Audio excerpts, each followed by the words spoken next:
Welcome to the show, everybody. It's Friday, April 16th, 2021. Some big news around the NFL as the draft approaches, and Michael Jordan is going to be announcing Kobe Bryant's initiation into the Hall of Fame.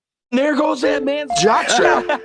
Oh my God, did you see that? America's team? Yeah, right. Oh, baby, it's a big day in sports. There's nothing like battling it out with your teammates all season long to go win a championship. Green Bay's got it this year. Huge move for them. I think it's going to be a game changer. We have a lot to talk about this busy week in the sports world. Welcome to the In a League of Their Own podcast. Happy Friday, everyone. Welcome to today's show. We're just going to dive in right away, and we're going to talk about Michael Jordan, set to announce Kobe into the Hall of Fame on May 15th. Kobe was inducted last year, part of the 2020 class, after his tragic death. And due to COVID and everything, they kind of didn't have the chance to do that last year. So they're going to be doing that May 15th. I think that is awesome. What a perfect person to induct Kobe. I mean, one of the GOAT, handing it off to this generation's kind of greatest of all time. Yeah, I mean, like you said, couldn't be a better guy to do it. I know when they had the memorial service for Kobe, Jordan always referred to him as a brother multiple times, and it was obviously an emotional moment for him and really for the whole sports world when that happened. But yeah, great to see that the NBA is doing their part and getting one of the greatest basketball players of all time into the Hall right away, and definitely deserving of it. Yeah, absolutely. Rest in peace, Kobe. Sticking with the NBA, the Phoenix Suns are on a 10-game home winning streak. They downed the Kings for their 10th straight game. Shout out to them. They've kind of been that team that's starting to heat up here as the season's coming to a close. I can see them doing some damage out there in the West, and potentially might be the team coming out of there. Yeah, I mean the Suns are definitely they if I remember correctly in the bubble last year, they they won like 8 in a row or something like that, and they ended up just barely missing the playoffs. And obviously they showed a lot of potential when they were there. It sucked that they had to miss out on the playoffs, but yeah, good to see that they're kind of picking up where they left off last year. Obviously having Chris Paul come in, really be the leader on that team. He's kind of a dark horse MVP conversation guy. I know on inside the NBA, Shaq's always Shaq and Chuck are always going back and forth. Chuck's saying, "Oh, Chris Paul deserves to be in the MVP conversation," and Shaq's kind of being the counterpart to that. So I guess kind of going off of that, do you think Chris Paul deserves to be in that MVP conversation, especially with kind of the injuries that have happened this year with LeBron and some of these other big people missing games? Absolutely. Chris Paul, over his whole entire career, he's kind of been that game manager type guy. He's an unbelievable player. I mean, everybody would love to have him on your team, especially like just a season. He's averaging first you look at his career, he averages 18 points, 9 assists, shooting 47% from the field. That's usually what he does. This season, got 15 points, 8 assists per game, but he's shooting almost at a 49%. His free throw percentage is at an all-time high, 93.1%. Dude is just one of those veterans who fits right in. He's the distributor of kind of how everything works down there in Phoenix. Then you also have D-Book out there on your wing. Toss it out to him, let him nail some shots from out deep. I think he was that perfect piece that how you mentioned in the bubble, they went on that 8-0 or whatever run it was to be almost make the playoffs. If they had Chris Paul last year, I feel like they wouldn't have had to go through the struggles of winning all those games to make the playoffs. They would have been in there, like kind of like where they are right now at that 2 spot. Yeah, Chris Paul's phenomenal athlete, phenomenal ball player. So I kind of feel like he's always like every single season, some way or another, his name has to at least be mentioned in that MVP conversation, because it is most valuable player, not just off your stats. And he is a very important piece to that Phoenix Suns team. Oh, for sure. And like you said, it's not always the guy with the best stats. Although in like the NFL, that's kind of what it leans towards. It's usually a quarterback position, unless a running back. Like even like this year is probably, I guess you could say, the closest that a non QB was to getting the MVP, with Derrick Henry having over 2,000 yards rushing. He ended up getting Offensive Player of the Year, which, I mean, good for him in that respect. But um, yeah, and on the NFL side, rarely do you see somebody who's not having a lot of production per se, but still a huge part of their team kind of being a part of the MVP conversation. They got to have 4 or 5,000 yards passing for the year, 40 touchdowns, or 1,500 plus yards receiving, or 2,000 plus yards rushing to kind of be in that conversation. And even still, a lot of years those guys fall short. So, yeah, it's kind of nice to see in the NBA as well, because if it was based off of performance and just like overall stature, LeBron James would win it year after year after year after year, which sucks for him that he only has, I think, what, two or three MVPs, which is surprising when he should have probably close to 10, honestly. But again, it kind of goes to show the NBA is um, different, and you rarely do you see back-to-back MVPs. The only time ever happened was Steph Curry when he had his unanimous MVP season, which couldn't argue it there. And then the season prior, when they won their first title and kind of their little dynasty run there. So yeah, hopefully as the season kind of winds down, Chris Paul keeps doing what he's doing, and it kind of shines some light on him in the MVP conversation. Yeah, absolutely. And then sticking with the NBA here, you're going to stick out in the West. Talking about the Utah Jazz, currently in first place. They're only one game ahead of the cooking Suns right now. Also, the Clippers are really hot too, currently on a 7-game heater. Um, the Jazz, Dwayne Wade has came forward and bought a stock in the Utah Jazz organization. He now is part of the owners and ownership of that team. What do you think about the move for Dwayne? I mean, obviously good for him to keep his I guess his hand in the NBA.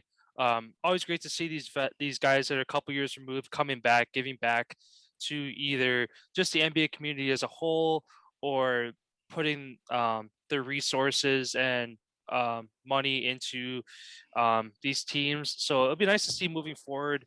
Kind of the Jazz, they've been kind of a forgotten about team the past really 1 or 2 decades, really since Stockton was there.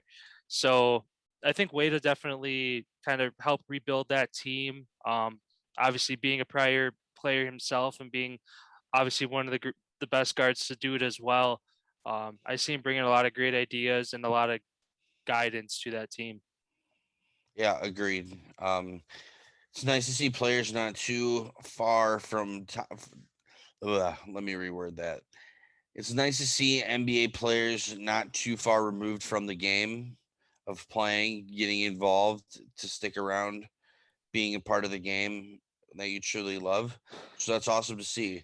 And then the last point that I have about the West here in the NBA is that the Warriors continue to win with now Corey Wiseman out for the rest of the year. And you had Steph drop 33 last night to beat, I don't know who they beat last night. It's James Wiseman. I don't know who Corey Wiseman is. You. James Wiseman, I apologize for that, everybody, and apologize to you, James. Yeah, Curry dropped 33 last night, and they won 119 to 101. And that was And just in 3 quarters, correct? Wasn't it? Curry only played 3 quarters. yeah, that was correct. Just 3 quarters. And then our Bucks, Giannis, now he's back from his time off, his injury, whatever they want to call it. And they beat the Hawks last night. So good for them. The Hawks have been hot. It's probably a team we might end up seeing in the offs. So hmm And with them being in the 3 spot right behind the Bucks in the or I'm sorry, in the 4 spot right behind the Bucks at 3 in the standings. Obviously, beating the team right behind you help bumps you up a game and gives you a little bit more breathing room there. Now that the Bucks really need it, again, like we talked about, we don't really want to see them climb to the top of the East just because in years past that hasn't been a good fit for them. But yeah, always good to show that you can. I wouldn't say they dominate. They dominated the Hawks, but win comfortably against a team like you said that you might see in the playoffs here in the next month. Yeah, and then let's go over to the Brooklyn Nets. Currently sit second place, 1 game back from the 76ers and 2 games ahead of the Bucks. Where do you think, now that LaMarcus Aldridge had to retire due to his irregular heartbeat, where do you think they end up now, since they kind of did all their shuffling that they did to acquire him in the first place? I honestly don't see him really missing a beat. They got this far without him. I think LaMarcus Aldridge only played 1, maybe 2 games since they acquired him a week or 2 ago. So, um, not to knock Aldridge in any way. Obviously, had an amazing career. It sucks that he had to go out this way. Kind of NBA forcing his hand to retire. Um, so yeah, again, sucks they had to go out that way, but I don't really see the Nets, like I said, missing a beat. They've shown that they can do it with and without their all stars, which again shows why they're the favorites to come out of the East. But yeah, I see them staying put. I know them and Philly are kind of going toe to toe. As I see them play last night as well. Um, Again, with talking about how ruthless Philly fans are. A couple times when the Nets were at the charity strike, the Philly fans are chanting "KD sucks, KD sucks." Even though he wasn't playing, he was sitting for rest or whatever. Maybe re-aggravated his hamstring, whatever it was. So that'll be a fun matchup come playoff time if those two teams meet. Obviously, it'd be down the road if they end up being the 1 and 2. They're going to be on opposite sides of the bracket, but yeah, it'll be interesting to see what happens with the Nets down the road. Yeah, and speaking of Aldridge and KD, the Nets without Aldridge now, since he's had to depart, they are 0-1. And an interesting stat about Kevin Durant, that's somebody I saw scrolling through Instagram. He has more tweets than he has points. I put that on our Instagram. Oh, that was you. That Yeah. was you that I saw that. I was like, dude, that is hilarious. Definitely got to bring that up on the show. I should have checked that it was you that put that out there, but yeah, I just thought that was a funny point to bring up. Like we mentioned episodes and episodes ago about KD loves getting involved online, loves getting in skirmishes with the fans for whatever reason. That's just what he does, and yeah. Maybe we can get some traction with him online here. Let's give him a shout out after the episode. Yeah. Maybe if we at him enough on the socials and keep talking trash, we might get a little scuffle with him. And no, I don't want to do that. But No. wouldn't surprise me if he is reaching out to. I mean, he gets into with no name people all the time, just from chirping him, and he's just in a bad mood at that very given moment, so he feels the need to say something back. But Yeah, there's one question I would like to ask him. Since he is actually 7 feet tall and he's not 6'11", I just would like to ask him why he likes being listed as 6'11" and not 7 feet on the sheet. Like, he would be the greatest 7-footer of all time if he was listed at 7 feet for how he can move with the ball and how he plays. Like, he'd be the best 7-footer to ever play. yeah, that is weird because usually, like, I mean, it's kind of like there's always jokes about like height and stuff. Like, if somebody asks me how tall I am, I always say 6 feet tall, even though every time I go like get a physical or something, I'm like 5'11" and 3/4. But so it's like I'm technically not 6 feet tall, um, but it's like the opposite. He is 7 feet tall, but he likes to be listed at 6'11". So I don't know. Maybe it's just he likes even numbers instead of odd. I don't know. No idea. And then the last thing I have on the NBA here is former slam dunk champion Zach LaVine. He has been moved to inside the health and safety protocol of the NBA, and he's expected to miss several games. Tried to do a little bit of digging into that, see if there was any information that I could find and there was none available at the time. Some could have came out at the time of the show, but yeah, as of we're doing it, there's nothing. Yeah, and I just have one more point on the NBA as well. Kind of circling back to the Nets here. For those who've kind of, I guess, with prior episodes, I've been ripping on Kyrie a little bit with him missing games and just kind of putting the personal reasons umbrella over everything, and kind of like you're a professional athlete. It's like in other professions you wouldn't be able to just say, "Oh, I'm taking a personal day," as much as he does. But it's been kind of rumored for the past week or two, and it finally got confirmed by some sources that the reason for his time away from the NBA is he's recently converted to Islam, and with Ramadan being or starting this week, Islam tradition, he's been fasting and participating in that, and like associating himself in the Islam community. So, I mean, good for him.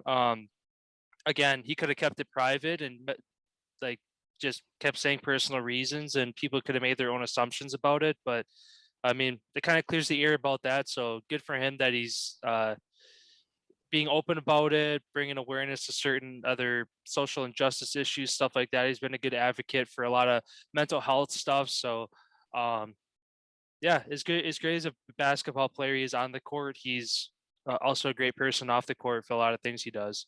Except for the fact that he believes the Earth is flat. I don't get what that is about for him, but I think he actually came out and cleared that up, actually, that he was duped by the YouTube rabbit hole about how he just kept going down the drain, down that hole, and eventually ended up believing that it was flat. But then he came out to later say that I was duped and I'm just an idiot. Basically. That's fair. Which happens to everyone. That happens Oh, to yeah. everyone, especially late at night when you're cruising through the internet. You see one thing and you're just like, no way. Click on it, read it. Then you click on the next thing inside of that, and then you're so far in it where you're just like, you believe something that's totally not true. Mhm. So, yeah, shout out to Kyrie for coming forward. I do applaud the NBA for this time and time again, as they let them players really express themselves with no really restrictions or limitations on what they like can and can't say / do. And yeah, shout out to him. Life is bigger than basketball. So, and you clearly understand that, Kyrie, for what you've been doing. So yeah, keep moving forward. Yeah. So yeah, it kind of wraps up NBA talk. Kind of switching over to the NFL here. There's a couple big points to touch on today. I guess the first thing to kind of start out with is, for those of you who've been following kind of the story of the Aaron Donald fight and the scuffle that happened there, with him potentially getting in trouble for assaulting a guy and stuff like that. Video evidence did come out and actually showed that he was trying to help break up the fight, actually. So good for him to not get involved in a bad way, and B, have video evidence to prove it. Because I mean, he could have just have lawsuits on his hands and end up having to settle for something that he didn't do. So, yeah, it kind of puts that to rest, at least for the most part. I'm sure there's going to be some minor civil court stuff that might go down, but it doesn't look like he's going to miss any playing time or have any big fines or anything like that. Yeah, but even for a big athlete, especially defensive player of the year, and if not the number one athlete in the NFL, he can't be involved in stuff like this. It supposedly happened after 3:00 in the morning in a Pittsburgh alley downtown. And from some of the stuff that I've read and heard is this potentially started at one place, lingered to another place, and ended up in a back alley. So, yeah, like you said, Collin, that video that did come out basically shows how him not like striking the guy at all in that time frame, but obviously nobody knows what happened up until that point or after that the video was stopped. So still, I mean, it's unfortunate, and hopefully, like you said, that video shows that nothing happened. So hopefully that is true. But Aaron Donald looks like you need to pick a better group of people to be hanging out with, or need to be in a different place at a different time and not around those type of issues. Like, you can't be involved with stuff like that, especially the type of role model that you are. Like, I understand that you're back in your hometown where you played at Pitt and not too far away and all that type of stuff, but like, come on, man, you can't be getting into that type of stuff. And that right there, what you just did, changed your reputation forever. Yeah. Whether or not you're guilty or not, just to be involved in a situation like that, I never would have thought, thinking Aaron Donald, that he would ever be involved. Like, looking at the guy, especially you got to see the Hard Knocks, so you kind of got to see him a little bit more. You never would have thought that he would be involved or even put himself in a situation where he could be involved in something like that. But when there's alcohol, testosterone, it's late at night when people are either drunk or high or whatever other drug that they're on. I mean, shit goes down, and you just shouldn't be there. You shouldn't be out at 3 of them. I mean, I'm not telling the guy that he can't live his life and do whatever, but it's like, you being the NFL player that you are, you could at least have a private section and a private thing where you're at least controlling the environment to make sure that you're not getting involved in stuff like that. So Hmm. just think about it, man. Yeah. Again, kind of sticking with the NFL here. Every day, more and more teams are kind of opting out of the OTAs this year, which is going to affect the rookie class coming in, and obviously some of the chemistry and workouts and stuff with these players. Um, do you think that this move for some of these teams to do this and these players expressing interest in not doing the OTAs, does this look like the early stages of a potential strike happening this summer into this fall? I mean, early onset, yeah, you can speculate that that is a possibility, but knowing the NFL and knowing the owners and how much power that they really do have, there won't be a strike. I feel like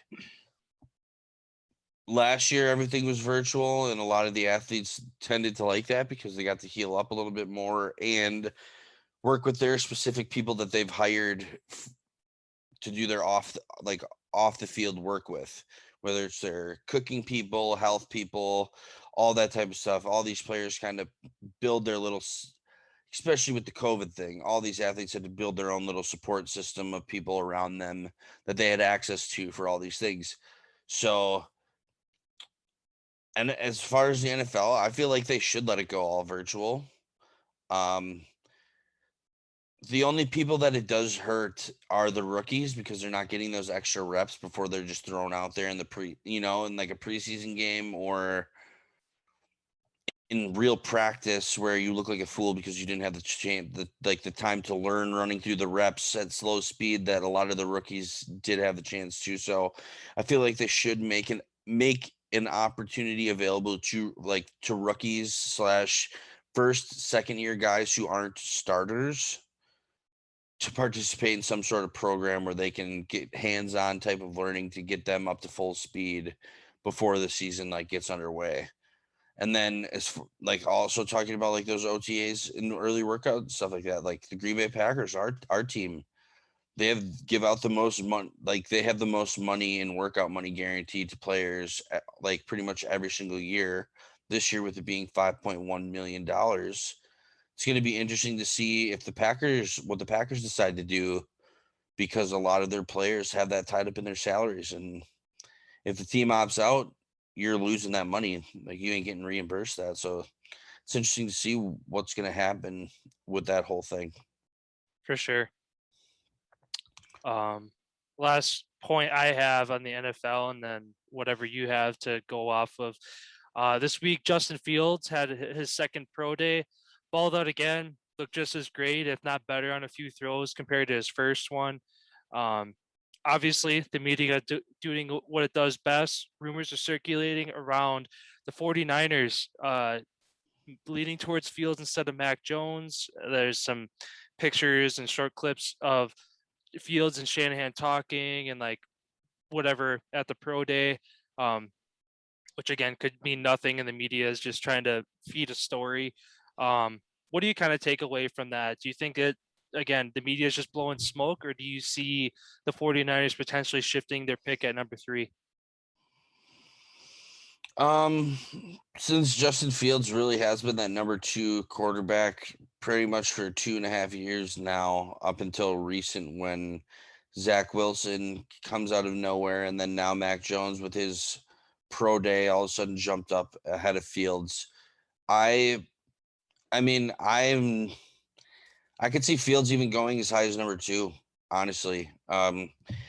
Personally, I think he has the most upside out of any of the quarterbacks coming out of this draft due to look what he's done in big time moments. He put up 6 touchdowns against Clemson with broken ribs. Like, his highs are the highest out of any of the quarterbacks that we've seen here, like that are coming out. But his lows have been kind of low. Like, he's had some stink games out there, which he's still young. You know what I mean? He taking it to the next step, which a lot of people will say in the NFL, you throw guys open. Guys don't just get open for you like they do in college. How some wide receivers are just way better athletes in the corner that they're going against, where they're just going to fucking fleece them wide open and anybody can throw it. You know, anybody can throw him a ball if some guy's wide open. Mm-hmm. Where in the NFL, you're actually having to throw guys open. So a lot of people knocked him on that. A lot of things coming out of the pro day, he looked better than his first one. People are saying he may have solidified himself as potentially that second. Obviously, the Jets, everybody's leaning Zach Wilson. They've kind of even said, like, some people in New York have even came out saying, like, he's our guy, that type of thing. I really wouldn't be too sure. We won't obviously know until the draft night, but yeah, with obviously the media doing their thing, like you had mentioned. It's funny that you say that. I've even heard out of Atlanta now that Atlanta is going to take him at 4. So, like, the media is just full in, blowing everything up, how they do it. And it's going to be interesting to see where he goes due to the talent that he has.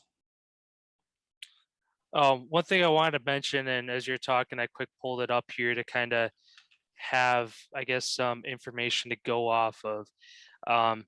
Really, for the last 6 months, ever since the Jags solidified their spot at the number 1 pick, everyone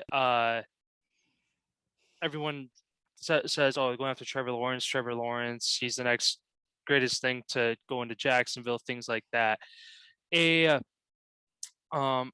I'm not sure. Oh, in an interview with Sports Illustrated this past week, or just earlier this week, Trevor Lawrence met. This could be context. It said, "I don't have this huge chip on my shoulder," and he just kind of, I guess, knocked on himself a little bit about not being ultra competitive to like create this mindset of going out and like the world kind of uh, not believing him or downing him. You know how people kind of hype themselves up, even if the other number 1 pick, some of them will believe that they're not. So they put this chip on their shoulder, they put this weight on their shoulders to go out and have the extra competitive advantage. And he kind of came out and said the opposite. So there's just been kind of some analysts kind of diving into it. It's kind of a minor thing, but at the same time, it's really the first kind of, I guess, bad thing to come out about him. Again, going kind of circling back to the Justin Fields thing with the media. Is it just kind of another media stunt looking for them to make something out of nothing, or does this kind of raise some eyebrows with him in Jacksonville? I don't think this raises any eyebrows personally. I feel like this is just a kid telling the truth of how he feels about something, and everybody's entitled to feel how they feel about a certain situation for whatever the reason may be, and everybody should be able to accept that. Like, that's no knock on the Jaguars. That's no knocks on Trevor Lawrence. That's somebody who is potentially going to be the number 1 pick in the NFL draft. Somebody just speaking his mind. I mean, he's a young kid. I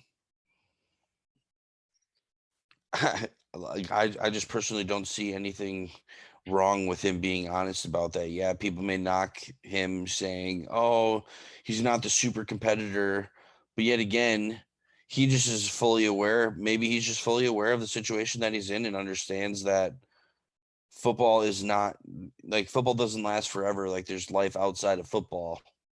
So maybe he's just one of those kids that's ahead of the game and fully just understands that. And yeah, he does his job. He's a great quarterback.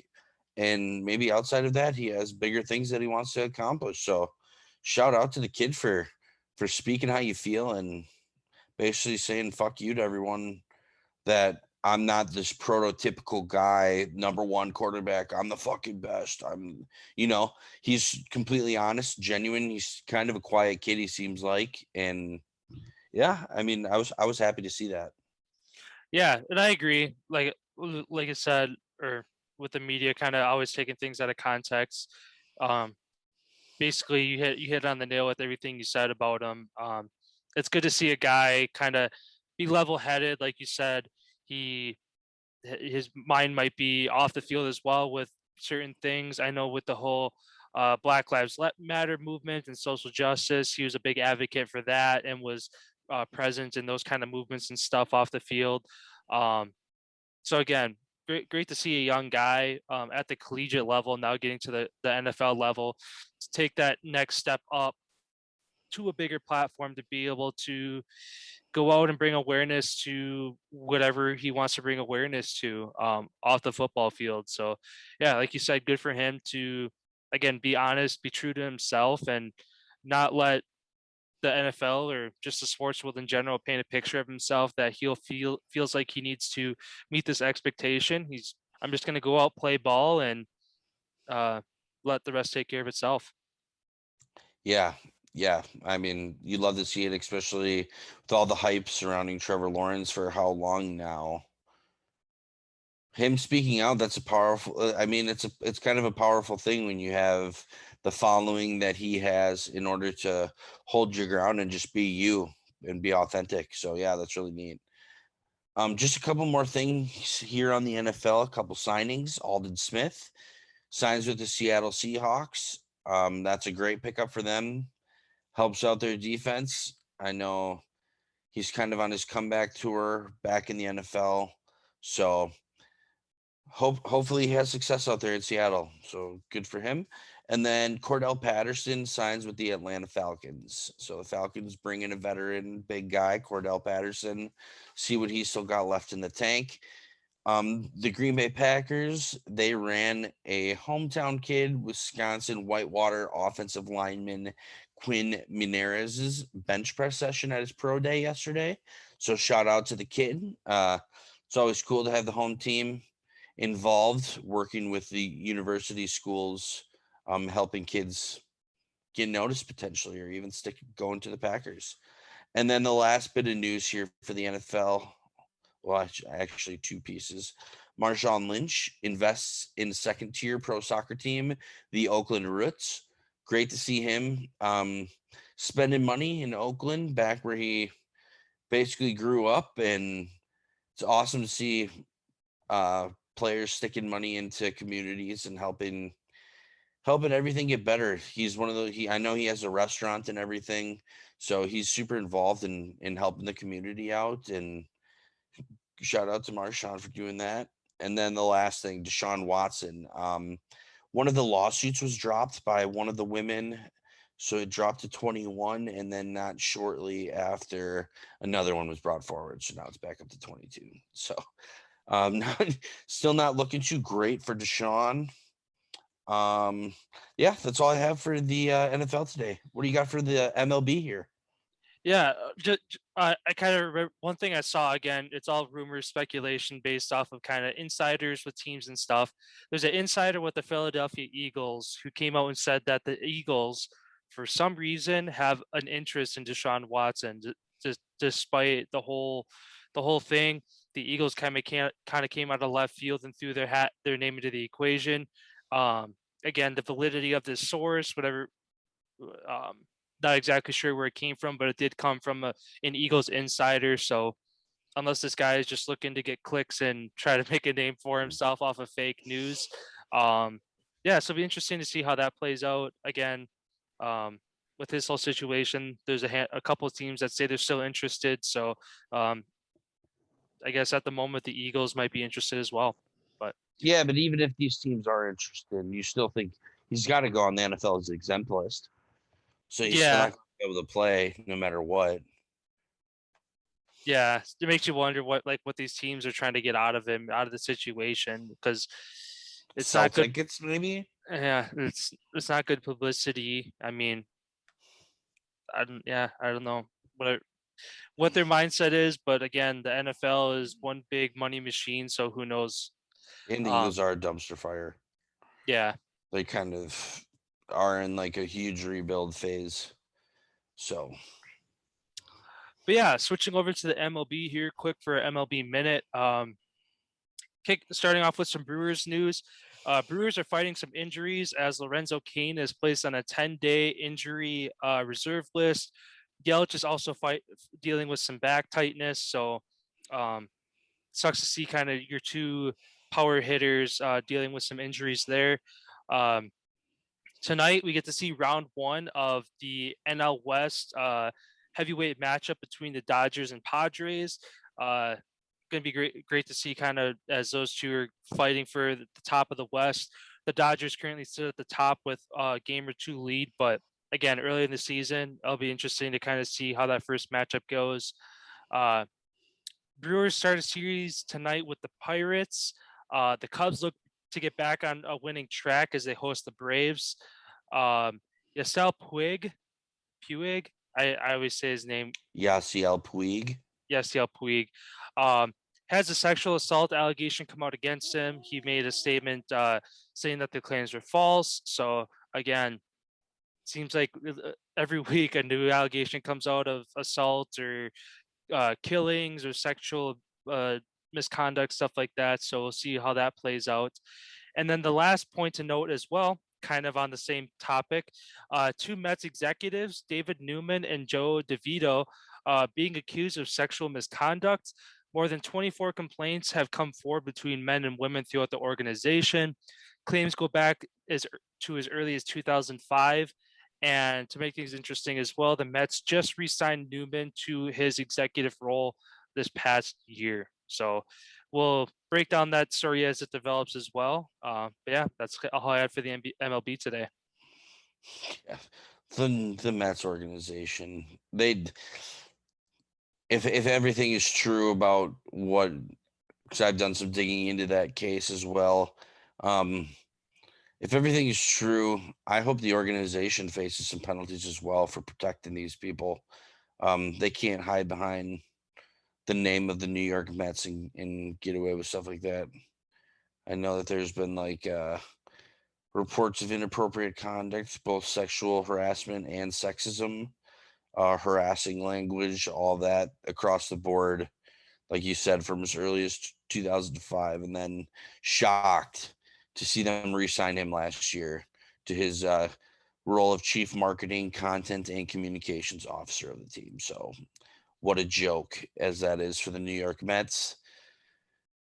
And hope we see some justice. For sure. How are the Brewers doing this year? What's their record, by the way? I want to say they're 7-5 currently. I'll quick pull it up. They are sitting, I believe, a game behind the Reds in the Central. Let me quick pull this up here to confirm that. Yes, they do. They are sitting at 7-5 currently, so above 500, and they are sitting at the number 2 spot. Well, they're technically tied, but due to tiebreakers, they are technically the number 2 spot behind the Reds right now. So, I mean, don't want to get hopes up too much, just because for one, it is early in the season, and two, the Brewers are known for shitting the bed after the All-Star break. They look really good for the first half of the year, and then just downhill after that. So, as long as they can stay healthy and their bullpen gives them good production, it's a long season, so we'll see it happens. But yeah, that's currently how they sit. Sounds good. Yeah, hopefully this year maybe we can get something done. Obviously, facing the Dodgers at any point in the playoffs is never a good thing because that's probably where it's going to end. But at least getting there would be great for the city of Milwaukee. For sure. switching over to the NHL, what do you got for us? Yeah, kind of a lot. As we haven't really mentioned much since the deadline about the NHL, just letting things play out here. But the first bit of news is the Vancouver Canucks are still dealing with COVID.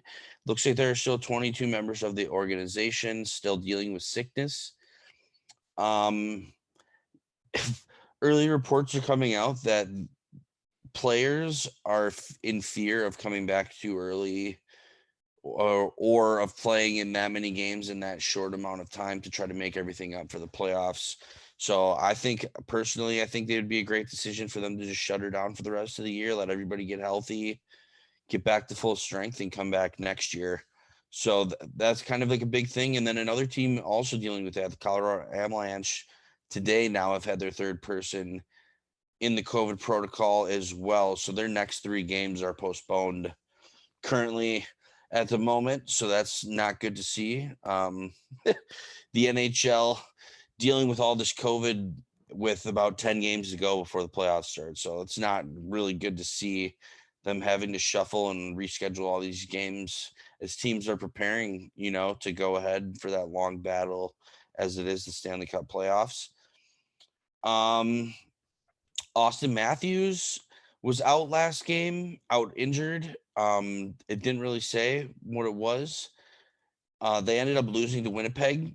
It shows the top goal scorer, as Austin Matthews is this season in the NHL, how crucial it is for him to be out there on the ice with the Maple Leafs. And some other injury news as well. Jack Eichel, Buffalo Sabres captain, who has kind of been out for a long period of time at this point, has now officially been ruled out the rest of the year with a herniated disc in his neck. They were going to try to get him back for the end of the season, but since they're kind of been out of the race for a long time now, and him just must be wanting to take extra time to heal. So they're hoping he's going to make it back next season at the beginning of the year, full health and ready to go, as he is a very dynamic hockey player in the NHL. Steven Stamkos, Tampa Bay Lightning, also is going to be out here. He will be out till at least May 2nd on the injury reserve list. Lower body injury. He did have abdominal core surgery last year, which kept him out of the latter half of the year and basically the whole Stanley Cup playoff run. He did get back for game 3 of the finals, which he did score a goal. So shout out to Stammer for being an animal. But yeah, I mean, hopefully it's kind of the same story for them again. Hopefully he gets back. So if he gets back on time, he'll be back with about 5 games left in the NHL season. So hopefully he can get back to full strength here before they look to make a deep run again in the playoffs, as they're one of the top teams. Shout out to Wisconsin native, Stevens Point native, really, Cole Caulfield, as he was called up to the taxi squad today for the Canadiens. Collin, when do you think the Hobey Baker Award winner will take the ice in Montreal? I mean, Montreal is still in the running for having a playoff appearance. So if they make a run into the playoffs, it'd be nice to see him get some time on the ice, get in a couple shifts to get a guy fresh out of college some playoff experience. That'd be huge for him. Obviously, within that organization, who knows what kind of their plan is for him. But for him to get called up that early, obviously they see a lot of potential in him. So again, be great to see an ex-Wisconsin Badger progress up into the pros quickly. And obviously he proved in his first game that he's there to get it done. So yeah, obviously they see a lot of potential in him. Yeah, and his true goal scoring ability is just awesome. It's really neat to see, especially he isn't the biggest kid out there on the ice, but how he moves in his shot and just how he plays the game and sees the ice is just unbelievable, of how he gets himself in these positions to score all the goals that he does. Like you mentioned in his his short stint that he had in the AHL with the Laval Rockets, he was putting up points. He had a game winner in his first game, kid's clearly ready to take on the NHL. And I hope they get him in before the playoffs come, so he gets used to the speed. Obviously, the speed from the AH college to the AHL is one jump, but from the AHL to the NHL is going to be another jump. And from all the stories and things I've heard from either talking to people or whether it's a Spit and Chicklets podcast or what have it, the AHL is more of a battle and a grind than the NHL. Like once you make it to the NHL, everybody's kind of out there on the same, like everybody understands and realizes like, hey, we've made it. Where the AHL is just such a grind to even crack an NHL roster, whether you're going to get scratched or not. So yeah, hopefully he gets to take the ice soon, and that'd be amazing. And the last bit of news here before I just go over some of the scores from the other night that really mean anything. Patrick Marleau. Shout out to Patty Marleau, as he's going to be the holder of all-time record for games played the NHL. He's 3 away from passing Gordie Howe right now with like 9 games to go, 10 games to go. So he was drafted number 2 in the 1997 NHL draft, and he has been kicking her ever since. He's been solid. I mean, he's had a hell of a career, and he's been a very awesome player to watch and really appreciate from loving the game of hockey since being a little kid. So awesome to see this happen and the record set. That's a tall task to get to, of playing that many games, dealing with all the injuries and the 82 game seasons, and then the playoffs is its own beast of itself. It's just amazing to see. So shout out to you, Patty. That's just unbelievable. I can't believe it. So, and then just a couple scores from last night. My Flyers fucking beat the Pens in the shootout. Couturier, amazing forehand backhand goal, little top shelf action right from the crease. It was a great move to see that done.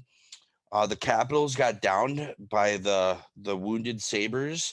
That was an interesting game to watch. One piece of news that I did hear from that game, the goalie that played for Buffalo, that was his first win in the NHL since his dad has passed away. So shout out to him. What an amazing moment that is to get a W, especially against one of the top teams in the East right now. So that's an amazing moment. Just gives you goosebumps, really realizing what that must feel like to be in that situation. As I said, the Leafs lost. The Blackhawks lost again to the Red Wings. They now put themselves in kind of a tough position. They're 4 points outside of the playoffs right now, with 8 games left, as they just were in that 4th spot, like, I don't know, a week and a half ago, pretty comfortably. Nashville's been on a roll, and they caught them. So tough road for the Hawks at this point. Montreal calling up Caulfield. Great move. They have a 4-point cushion on Calgary with 3 games in hand. So they could potentially be giving the Leafs a run for the money, being that number 1 seed when they get all caught up, and as it's said and done. My Flyers pretty much done. With Boston winning last night, that pretty much almost secures that in the bag, as they got to play Buffalo again. But who knows, if Buffalo can keep making the last push at the end of the year and hoping to upset some teams as they try to start their playoff run, that'd be pretty cool. And yeah, that's pretty much all I got for the NHL. Huge few moments, and it's kind of really neat. I like early predictions just came in for the lineup tonight for the Canadiens game, and Cole Caulfield did not crack the projected lineup for tonight's game so far. So yeah, I mean, it was a huge move, especially getting Caulfield. Like, I didn't even mention that before. Brandon Gallagher, who their assistant captain, smaller guy, gritty guy, who's a huge producer for their team. Caulfield kind of is that is like that same style, just with less grit. So being in the NHL, you're going to have to learn to stand up for yourself, and you're going to get tested. So that's going to be a part of the game that he's going to have to look to really adapt to really quick. But hopefully we can see him crack that lineup here in the next couple games. I know all Wisconsin natives, Wisconsin hockey players are really excited to see what the kids can do. I mean, Joe Pavelski, everybody loves watching him play. Also from Stevens Point, Plover area. So everybody loves seeing Wisconsin hockey players play the game. It's just like that Wisconsin mentality. No matter what sport it is, everybody loves to see Wisconsin kids do amazing things. So For sure. yeah, that's kind of all I had. I don't know if you had anything else here. Or... No, that's all I had for today as well. Yeah, a lot of great stuff that we broke down today. Yeah, looking forward to next week. And kind of what happens over the weekend.